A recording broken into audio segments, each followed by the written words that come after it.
sa ating volunteer work na. Oo nga, ano bang plano natin? Okay, may dalang mga listahan ng mga activities. May community clean-up feeding program at gardening tayo. Sino ang gusto ng anong assignment? Ako gusto ko yung gardening. Kasama ako sa feeding program, gusto ko rin magluto para sa community. Well, ako na lang yung clean up. Mas masarap maglinis para sa kagagawa.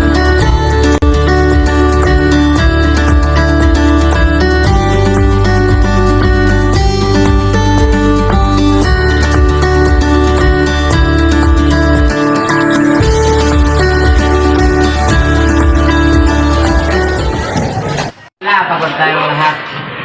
Sirang sila, di ba? Oo. So yan, nakakalaw makita ang subukan ng ating pagod. Pero hindi lang ito para sa atin, kundi para sa buong community. Salamat sa pagkikilap nyo kaibigan. Sobrang saya ng araw na ito.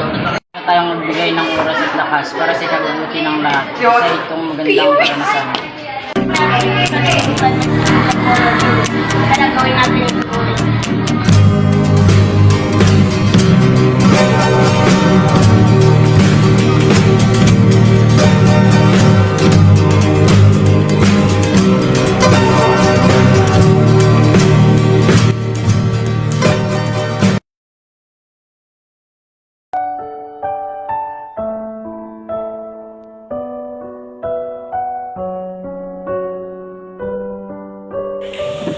Inaanyayahan ko po kayong dumalo sa program natin ngayon sa simbahan.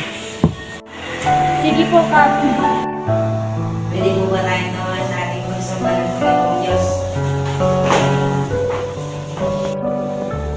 Tawag po tayong lahat.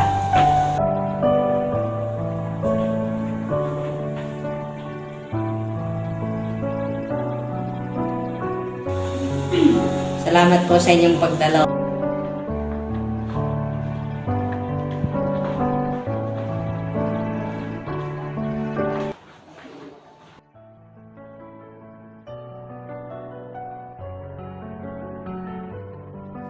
Ano ba yan? Talo na naman. Tara, tulungan natin sila. Okay, tara.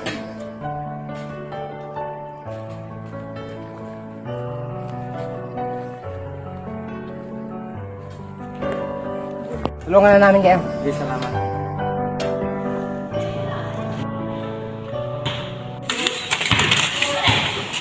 Kasi po, pwede po ba huwag kayong magtapon kung saan-saan? Itapon po ito sa tamang basurahan. Samahan niyo po akong maglinis sa kapaligiran. Pasensya na po, hindi na po mauulit.